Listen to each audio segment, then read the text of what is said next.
Hi, I'm Casey McClellan. My pronouns are he, him, his. I am a part-time lecturer here at the Sacramento State Department of Theater and Dance and the director of the Laramie Project.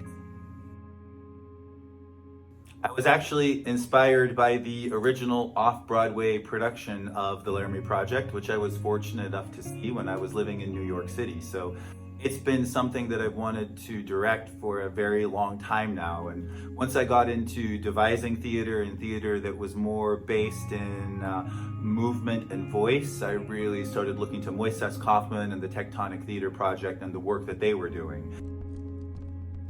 Okay, so this play is completely unique in the sense that all of the words that the actors speak were actual words that someone either spoke or wrote down. So all of the material comes from the interviews that happened during this process, as well as the journal entries from the company members and other found texts. So what I think is uniquely interesting about this play is that it's so steeped in reality. Everything really happened, but then on the other hand, it's wildly theatrical.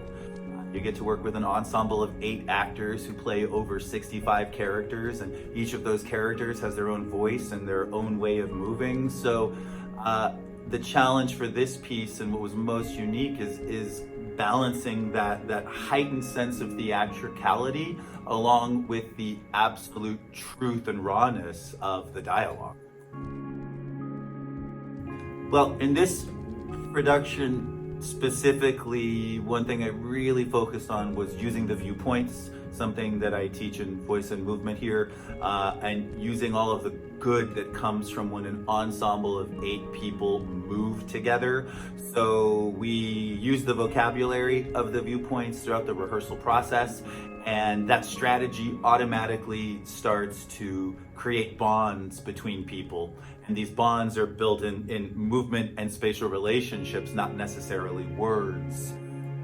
I also am a big fan of collaboration. So in the rehearsal room, the company members and my assistant director and my stage manager, we all are adding to the ideas, and we're all working collectively towards this end product result. So I rely a lot on collaboration and listening to my team, and hopefully listening to them enough, they start spitting out the really great ideas, and that makes my work way much